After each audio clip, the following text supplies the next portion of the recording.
Do you maybe remember that moment when you first launched GTA 3 or Vice City and thought to yourself, wow, this map is huge? I mean, back then, it was much easier for us to get lost in some alley and lose our sense of direction. Or when you drove in GTA San Andreas through that northern part of Red Country and you looked over at a fragment of Las Venturas, observing that vastness and feeling huge excitement that there was still so much left in the game to discover. What was kind of sad though was the surprise when you last played San Andreas, say in 2007, and then came back to it in 2013 and got shocked. Like, hey, what the hell? Something's missing. Where did half the map go? And I have even more of an impression that paradoxically, even though in GTA 5 the map is definitely bigger, even bigger than the one in GTA San Andreas, still that feeling of its size in 5 in no way compares to the sensations people felt back in 2001, 2002, or 2004. And if you also have these feelings, it turns out you're not alone, because I've heard similar opinions from a whole lot of people, and that's also where the idea for this video came from. After all, it has to come from something, and such opinions must come from somewhere. What's more, digging into the topic, you quickly realize that we're not weird at all, and our feelings are completely natural. We'll start with something that'll make it easy to move on to other things. So we're talking about the poor draw distance, almost as bad as my mother-in-law's dumplings on Christmas Eve, and the characteristic fog in San Andreas, which created an incredible atmosphere and practically never disappeared from the screen. That detail had a huge impact on the way we imagine the game world, especially when combined with things we'll talk about soon. You could especially see this when Rockstar dropped the so-called Definitive Trilogy, which reeked of desperation and embarrassment. People who remembered San Andreas as a massive world suddenly, after climbing Mount Chiliad or some other tall building, felt like jumping headfirst right off of it from the sight alone. The fog that beautifully stretched across the horizon that gave the feeling that there were still so many unknown areas ahead of us, that was taken away by a team that never should have been involved in working on such a masterpiece, and who would not have been involved if it weren't for the decision of some money-hungry, intellectually helpless, unreflective, short-sighted, and superficial primitives. Damn shame. But okay, that's not what this video is about. Anyway, to be fair, fog also shows up on GTA 4 and GTA 5, but today's hardware allows for much more, so the fog creates a totally different effect. Yes, it's there, but it's less noticeable and much softer. In the PS2 version of San Andreas, you often couldn't even see the other end of an average street, and if we can't see how big the world is, then the process of getting to know and exploring it naturally takes much longer. Our brain then gets the impression that since it takes so long to get its bearings and the eyes constantly see this sort of endless horizon, the map must be enormous. Let's look at this example. Here's the map as CJ sees it from the western part of San Fierro. Now here's the GTA 5 map seen from Franklin's perspective. Even though GTA 5's map is twice as big, in this comparison, we get the impression it's the other way around. Of course, we're not discussing which is better. Graphics move forward, trends change, but still, the fact remains that this is just an important piece of the whole puzzle. One that explains why so many people feel that GTA maps used to be enormous. And even if this aspect of draw distance and fog hadn't changed, a lot of other things did, which we'll talk about in a sec. One of those things is that most people had that big maps in GTA feeling when they were very young. The simple fact that we were kids when we played those games had an insanely huge impact on how we remembered those maps. As kids, we usually don't have much experience. Our ability to compare is pretty weak too. We compared based on the few things we tried at the time, and since GTA maps were really big for the standards of those games back then, that's also how we remembered them. Plus, our real lives were often limited to the local playground or the courtyard down the block, while in GTA, we were cruising through a whole city. And here, we need to pause for a second. The way we perceive distance as kids or teenagers is really important. Begging your mom to let you go 2 or 3 neighborhoods over, or riding 5 kilometers to a buddy's house outside the city, or to your grandparents in the countryside, those were big deals, real expeditions, reminding us back then of the late 15th century and Columbus discovering America. On top of that, there was a completely different sense of time. Kids experience time much more slowly than adults. Every minute or hour is felt more intensely, and the brain records more new stimuli and experiences. It's just learning. Everything around is often new. As you grow up, the repetition of experiences and the greater predictability of life make the brain process fewer new things, which in turn makes time feel like it's flying by. Exactly. Back then, when Grandma said, "Oh, my dear grandson, time really flies," we used to laugh and wonder, but unfortunately, as time passes, everyone ends up saying that too. And it's not so funny anymore. Scientists explain this with the so-called proportional theory of age. For a child, 1 year is a huge chunk of their life. For a 10-year-old, that's 10% of their entire life so far, while for a 50-year-old, it's only 2%.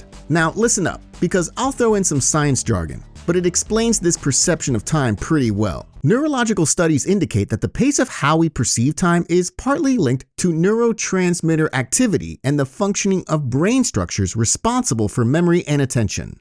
Bro, what are you talking about, man? The more new, unusual experiences, which are typical of childhood when you're discovering the world, the slower time feels. And the more routine and predictable adult life becomes, the faster time feels subjectively. That's why the memory of gigantic maps and games comes from the fact that we pulled out more novelty from every game, because our brain had never experienced many of these things before, both in the context of GTA, video games in general, handling controls, and 10 other things tied to computers. Add to that the fact that the younger you are, the more observant your brain is, and it only multiplies that effect. Later, of course, there were still a lot of new things in the next installments, but as we grew older, more and more of it was already familiar.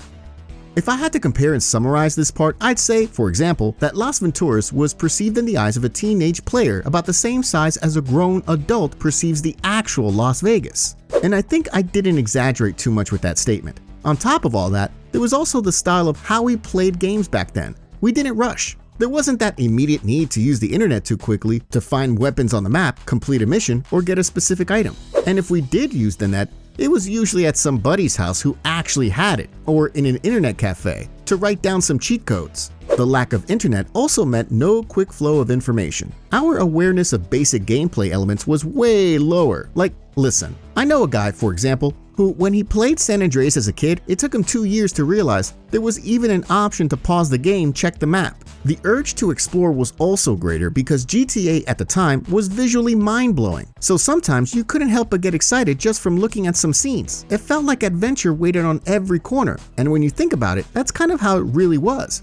Gameplay slowed down even more, because as kids we didn't know the norms, we didn't know what the game was actually about. We had no pressure about what we were supposed to do in it. Today, when we launch a game, we immediately look for the story mission, listen to the dialogues, we know what we need to do, and so on. But back then, Ken just dropped us in the middle of the city, some icons popped up on the map, nobody knew what the hell they meant, and the game began. Over time, some figured out that you had to drive to someone to talk and push the events forward. But even then, when you went to a mission and in the cutscene you saw some "How are you, sugar tits?" you still had no idea what was going on, especially if you didn't even know English. So we just bounced between the K and C icons, then listened to that guy from the R icon. What were those characters' names again? Nobody really cared. The guy with K was Kevin for one, Kenneth for another, and for a third, who already knew "How are you?" it was Karen, because that was the only English name they knew. The guy with R had to be Ronaldinho, because Vice City came out around the time Brazil won the World Cup in Korea and Japan, and Ronaldinho was awesome. Though, yeah, the skin color didn't really match, and the belly was more like old Ronaldo from Brazil, the one who'd swap his wife for a pancake. But hell, some facts lined up in theory, so it was fine.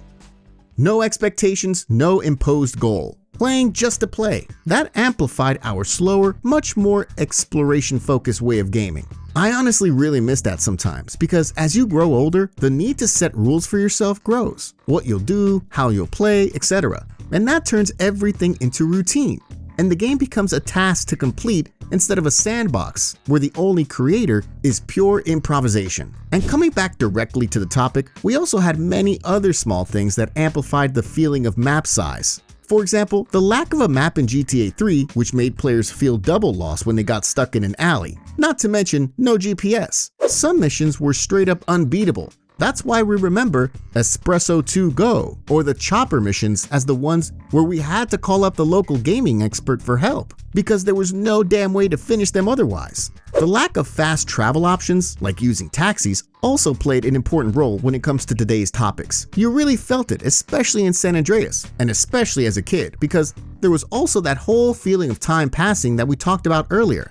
Man, those trips from city to city could drag on forever, and especially when you failed a mission and had to do it all over again. In all this, we should also weave in a topic I actually covered in a not so long ago released video. The GTA games back then used to be divided into visible sectors. For example, GTA 3. The storylines in that game would often lock us into just one specific part of the map for quite a while.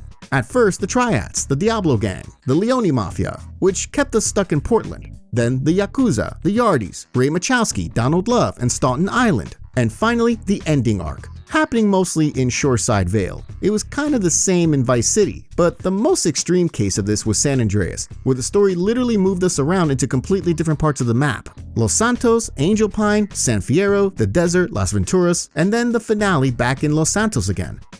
On top of that, all those locations were completely different from each other. So not only was the brain already drowning in new stimuli, but it was even harder because GTA San Andreas hit us with multiple shocks like that, each bringing in something totally fresh. It was kind of like moving house every so often while still being a teenager. New friends, new school, new shops, new playground, new home. For sure, a period like that stamps itself into a young person's head as something that felt like it went on forever. And since San Andreas worked on exactly that same principle, this is a key piece in today's puzzle. And finally, something we can't forget, which is just as important, maybe even more important than everything we've talked about so far: nostalgia. You could say it's the effect of our expectations clashing with reality. Back then, those worlds really made an impression. They were open, full of life, and gave a sense of freedom that we'd never experienced before. Today, when we compare them with modern games that have way more detailed and bigger maps, you can see that in reality, they weren't actually that huge. But memory works selectively. We remember the emotions, the thrill of discovering new places, and that overwhelming feeling of scale that came with those first experiences. Nostalgia blows those memories up, making them feel even more epic than they really were. So I'll leave you with a question tied to today's episode. Which GTA map do you remember as the biggest and most epic one? In the meantime, thanks for today. Big thanks to all the supporters. Take care and see you next time. Peace.